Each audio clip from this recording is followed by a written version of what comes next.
오늘 함께 나눌 하나님의 말씀은 누가복음서 3장 1절에서 9절까지의 말씀입니다.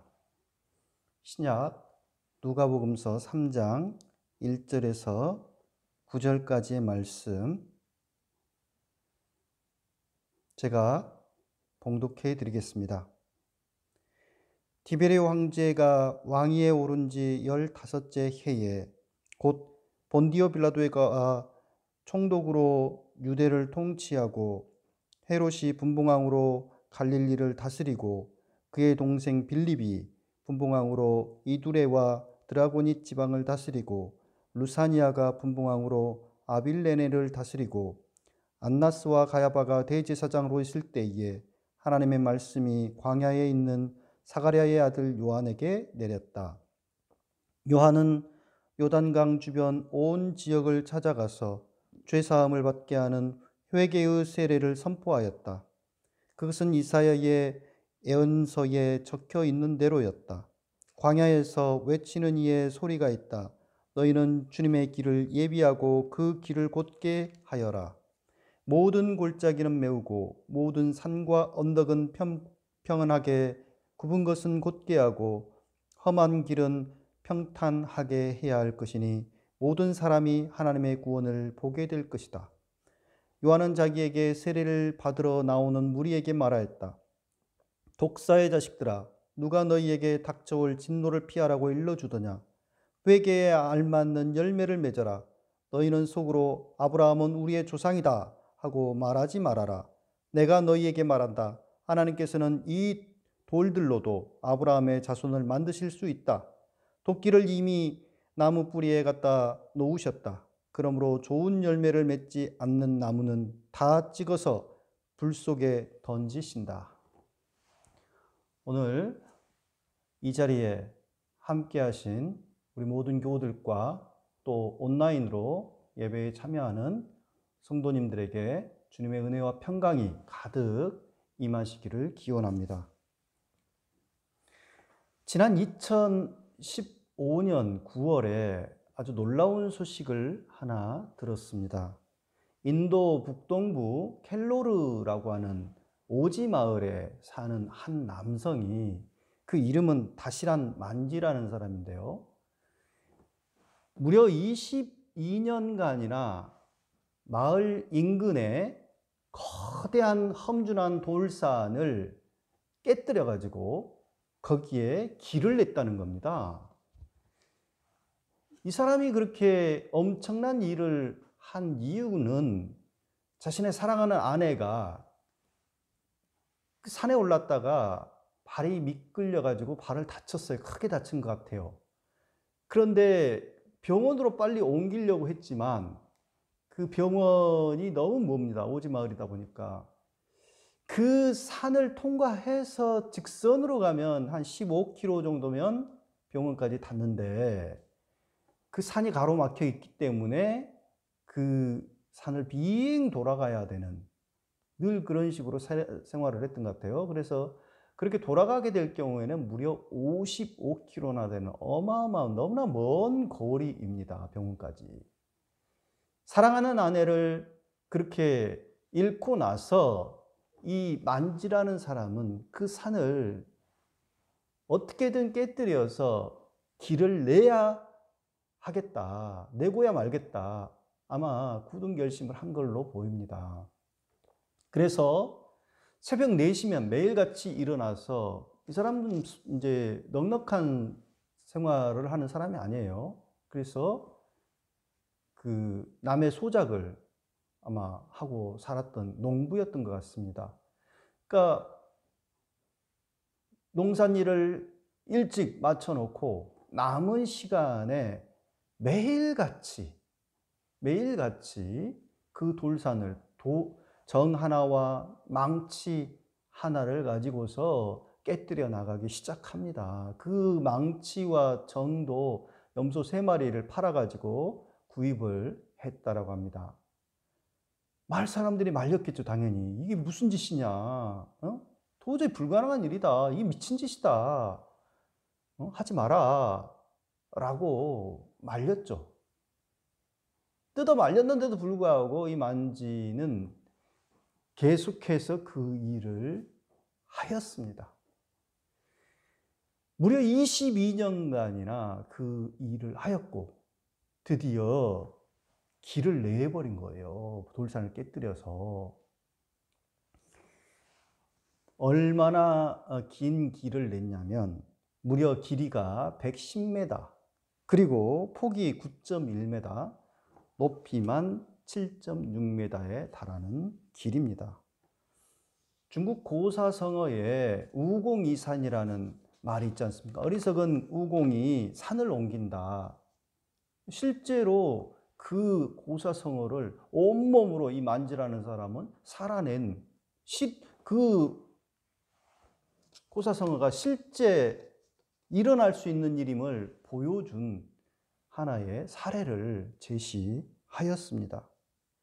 만지가 죽은 뒤 4년 뒤에야 인도 정부는 그 갤로르 마을까지 도로 포장을 했다라고 합니다. 만지의 수고 덕분에 이 오지 마을 사람들은 병원을 이제 쉽게 갈 수 있게 되었고, 또 젊은이들은 직업 교육도, 학교 교육도 받을 길이 열리게 되었다라고 합니다. 이 만지의 실화는 2017년 마운틴맨이라고 하는 영화로까지 만들어졌습니다. 우리 예수님께서 그런 말씀을 하셨잖아요.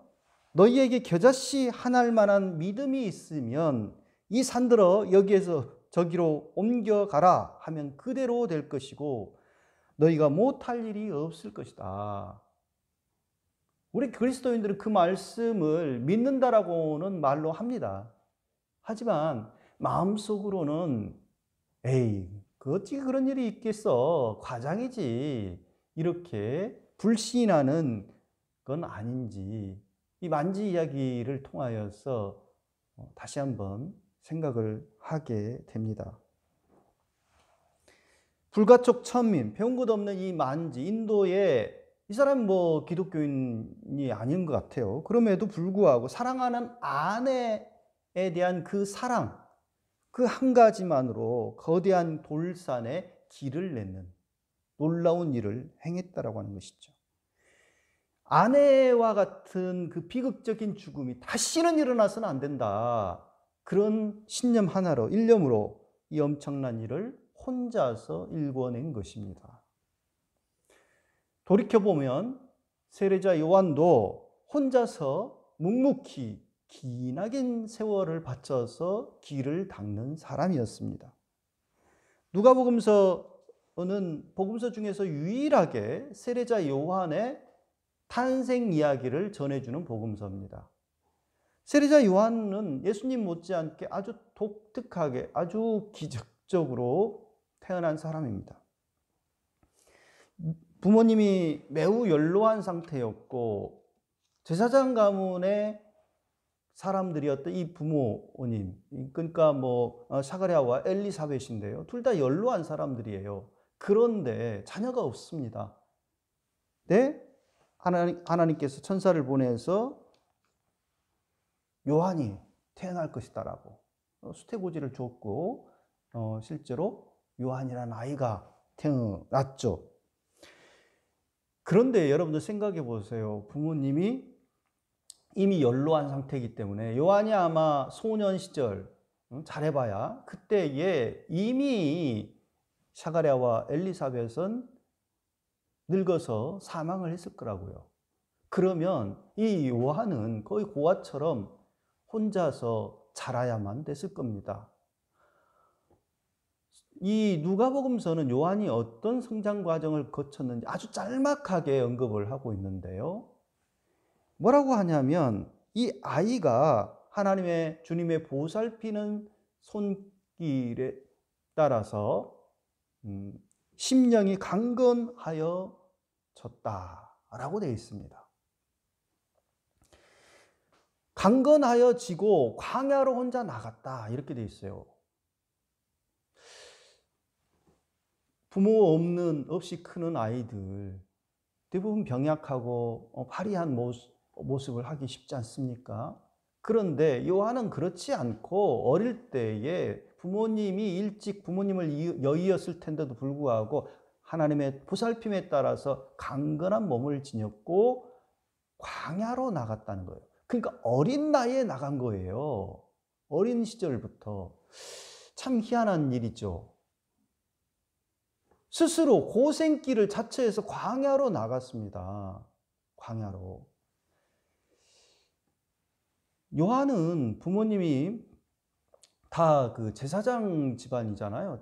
아버지가 제사장이었기 때문에, 물론 시골의 제사장이었지만 제사장이었기 때문에 자신이 원한다면 제사장 그 가업을 이어서 제사장으로서 역할을 할 수가 있었을 거예요. 예, 그때 당시에는 혈통, 어떤 가문이 중시되는 시대였기 때문에 요한이 뭐 제사장으로서 일을 할 수 있었겠죠.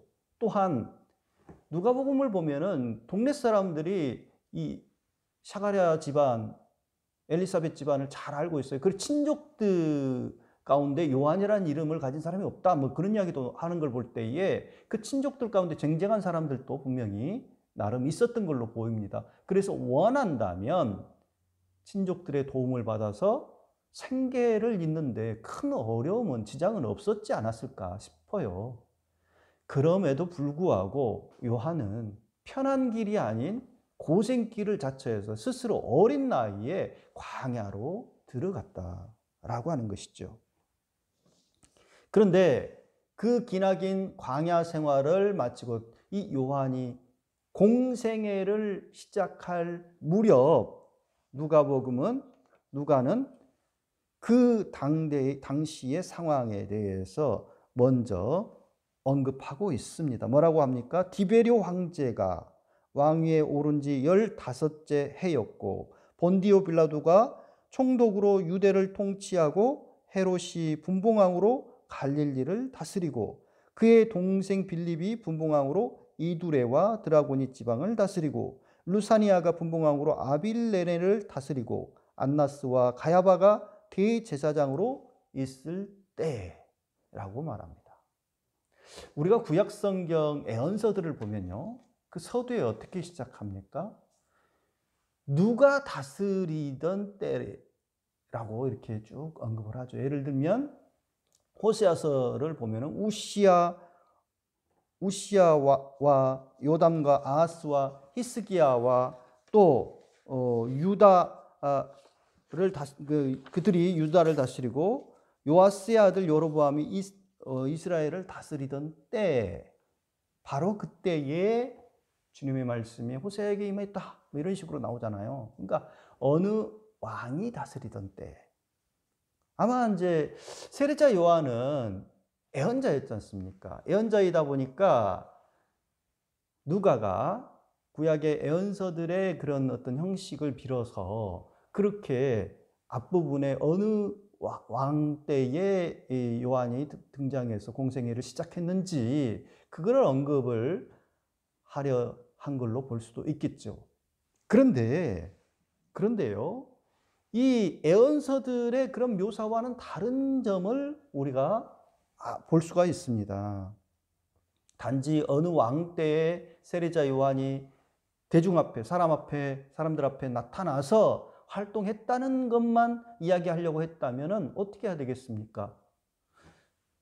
유대의 총독 빌라도가 총독으로 있을 때, 또 뭐 갈릴리와 베레아 지역의 통치자는 헤롯 안티파스가 분봉왕으로 있을 때, 뭐 이 정도 이렇게 언급을 하고 그 다음에 그 본문을 이렇게 진행을 했을 건데, 그렇게 하지 않지 않습니까? 그렇게 하지 않고 로마 제국의 그 황제를 언급하고 있어요. 디베리오. 로마 제국의 그 황제까지 언급을 할 뿐만 아니라 3명의 그 분봉왕도 언급을 하고 있어요. 헤롯 안티파스, 빌립, 루사니아, 이 3명의 그 분봉왕들까지 언급하고 대제사장 안나스와 가야바, 언급을 합니다. 그러니까 세례자 요한이 등장할 무렵에 유대의 정치적, 종교적 어떤 판도를, 상황을 이걸 통해서 알려주고 있습니다. 세례자 요한의 등장에 앞서서 왜 누가는 굳이 이들의 이름을 다 거명하고 있을까? 로마 제국의 황제 디베리오. 이 사람은 우리말 성경에서 디베리오 또는 아우구스토 이렇게 나오고 로마 황제들을 그렇게 하니까 조금 이 사람들을 오해할 수가 있는데, 아우구스토는 아우구스투스 황제를 의미하고 디베리오는 티베리우스 황제를 뜻하죠. 같은 사람입니다. 그러니까 요한의 등장에 앞서서, 그러니까 로마 제국 전체의 통치자인 이 티베리우스 황제까지 언급하고, 그리고 그 유대의 그 총독, 유대와 이 사마리아의 총독이었던 빌라도, 갈릴리 베레아의 분봉왕이었던 헤롯 안티파스, 아빌레네의 분봉왕이었던 그 루사냐, 또 대제사장 가야바와 안나스까지 언급을 하고 있습니다. 그것은 세례자 요한의 하나님의 말씀을 받아서 세례 운동에 본격적으로 나섰을 무렵에 당대에 복잡하게 얽히고 설킨 정치적, 종교적인 어떤 그 상황이 전개되고 있음을 이걸 통해서 말하려고 하는 것이 아니었을까 싶습니다. 단적인 예로요, 이 티베리우스 황제라는 사람의 그 생애를 보니까 이 사람 참 안타까우고 좀 어떻게 보면 짠한 어떤 모습을 지니고 있더라고요. 이 사람은 주 23년에 자신의 두 아들을 잃었습니다. 아들 그 두루수스와 양자인 게르마니쿠스를 차례로 잃어버렸어요. 그리고는 이 황실 정치에 아주 신물이 났는지 환멸을 느꼈는지 그 황실에서 떠나서, 로마에서 떠나서 이 사람이 카프리라고 하는 이탈리아 남부의 섬으로 들어가서 은둔해서 생활을 해버립니다. 한동안 그것도. 그리고는 세야누스라고 하는 근위대의 대장에게 모든 실권을 넘겨버려요. 그러고는 그렇게 은둔해서 생활을 해버립니다. 근데 이 사람이 왜 그렇게 했을까? 이 사람은 황제가 되기 싫었던 사람 같아요. 본래. 아우구스투스 황제를 이어서 그 다음 두 번째 황제가 된 사람이잖아요. 근데 아우구스투스의 친아들도 아닙니다. 양자가 된 사람이죠. 이 아우구스투스는 자신의 부관의 딸인 아그리피나를 티베리우스와 연을 맺어줬습니다. 그래서 티베리우스는 이 아그리피나와 연애 결혼을 했어요. 그런데 이 아우구스투스 황제의 친딸 율리아가 남편을 잃습니다. 그러니까 과부가 된 거예요. 그러니까 이 아우구스투스가 어떻게 했냐면은 이 티베리우스의 장인과 율리아를 결혼을 시켰어요. 그런데 그 티베리우스의 장인도 죽어버리네요. 그러니까 이 아우구스투스가 잘 살고 있는, 행복하게 아내와 더불어서 살고 있던 이 티베리우스와 아그리피나를 강제 이혼을 시킵니다. 그리고는 자신의 딸 율리아와 다시 결혼을 시킨 거예요. 그러니까 사실은 티베리우스는 장모하고 결혼한 셈이죠. 정말 기가 막힌 일이죠. 그렇게 해서 황제의 가문을 이어야 된다라고 하는 그거 하나 때문에 그렇게 살아야만 됐습니다. 근데 이 율리아라는 여자가 아주 난잡한 여자예요. 남성 편력이 너무 심한 여자입니다. 나중에 그것이 문제가 돼서 로도스라는 섬으로 유배를 떠나야 될 정도로 아주 남성 편력이 심한 그런 생활을 한 걸로 보입니다. 그러니까 아내에 대한 어떤 사랑이 있겠습니까? 그래서 거기다가 아들들까지 죽어버리고 말이죠. 이제 어떤 삶의 어떤 희망이 없다라고 생각했는지 굉장히 우울한 삶을 살게 된 것이죠. 그런 상황에서 세이아누스라는 사람이 실질적인 실권을 쥐고 흔들 때에 그를 후견인으로 둔 이 빌라도가 유대의 총독으로 와 있는 겁니다. 빌라도 앞선 그 총독들은, 전직 총독들은, 전임 총독들은 불과 한 2, 3년 정도밖에 그 총독 생활을 못했어요. 근데 빌라도의 경우는 무려 10년간이나 총독을 하거든요. 그러니까 빌라도가 얼마나 기세등등 안하무인이었겠습니까? 로마의 사실상 그 황제나 다름없는 실권을 쥐고 있던 세이아누스를 등에 업고 말이죠. 그렇게 권력을 흔들 때 또 그때 당대의 제사장, 대제사장은 지금 가야바와 안나스라고 했는데 이 가야바 사실 대제사장 한 사람이야지 맞아요. 근데 누가는 희한하게도 두 사람을 언급하고 있습니다. 안나스와 가야바. 안나스는 장인이고 가야바는 사위예요. 그런데 두 명이 제사장, 대제사장으로 언급되고 있습니다. 사실 이 안나스라는 사람은 이 안나스는 주 6년에서 15년까지 9년간이나 대제사장을 이미 해먹은 사람이에요. 그러고는 물러난 사람입니다. 그런데도 불구하고 권력욕을 저버리지 못하고 뒤에서 끊임없이 대제사장 역할을 하고 있는 것이 자기 아들을 대제사장 자리를 물려주더니 그 다음에 이제 사위한테 물려주고 그러면서 사실은 자신이 대제사장 노릇을 하고 있습니다. 사실 대제사장 종교적인 최고의 그 어떤 그 지도자로 돼 있지만 종교적인 지도자만이 아니라 옛날부터 이 대제사장 자리는 사실 유대의 왕과도 같은 위치였죠. 그러다 보니까 그 종교인으로만 보면 안 됩니다. 그 사람은 사실 정치인이죠.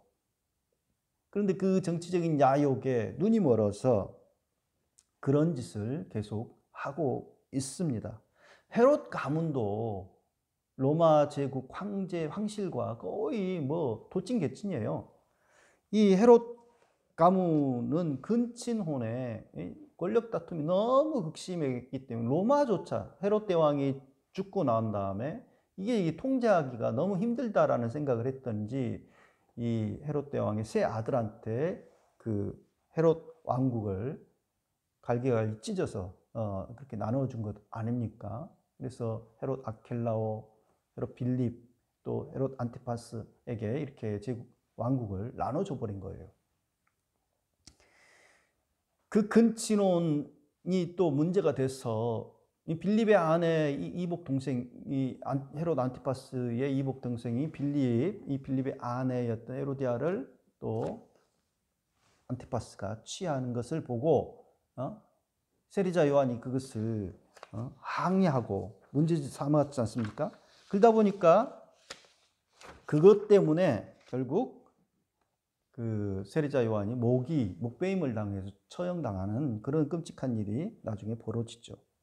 그러니까 보세요. 그때 당대의 로마 제국의 황제나 또 유대 통치자 총독 빌라도나 대제사장들이나 헤롯 안티파스나 이런 모든 자들이 백성들의 그 어려운 실정을 돌보면서 백성들을 잘 근심을 덜어주고 보살피고 백성들이 잘 살도록 그렇게 통치하기보다는 거기에는 안중이 없고 그저 이전 투구, 권력 획득, 오로지 자신들의 그 부귀영화 추구에만 여념이 없이 그렇게 악의다툼을 벌이고 있는 상황이었음을 그 통치자 나열을 하는 그 통치자들의 이름을 보면서 우리가 짐작할 수가 있는 것입니다.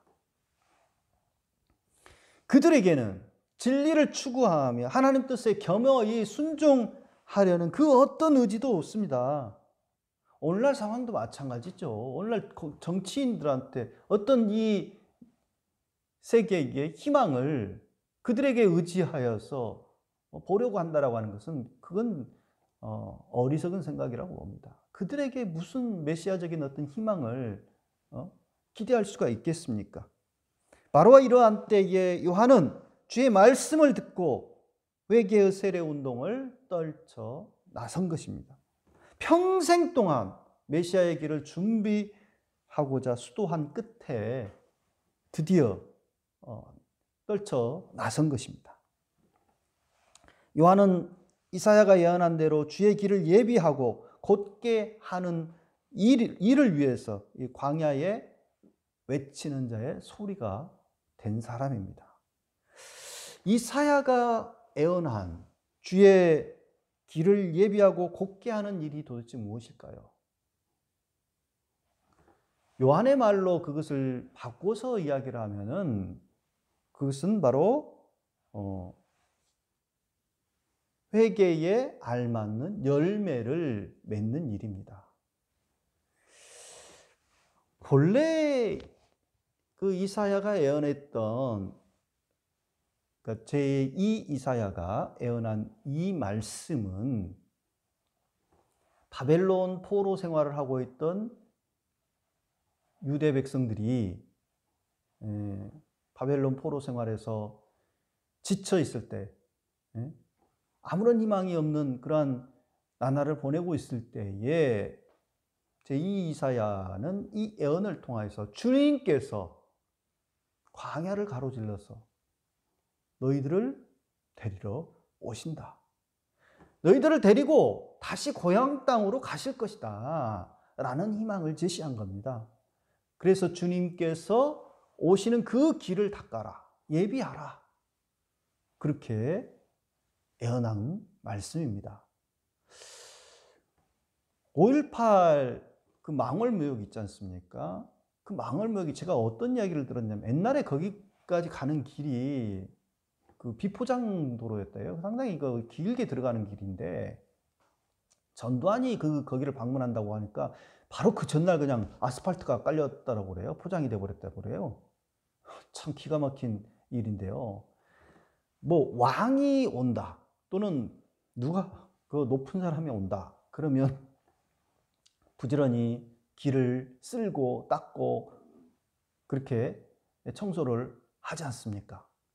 하나님께서 메시아가 오신다, 하나님께서 오신다라고 하니까 이제 골짜기는 메워지고 또 굽은 것은 펴지고 높은 것은 평평하게 만들고 그 길을 닦아라, 예비하라 그렇게 하지 않습니까?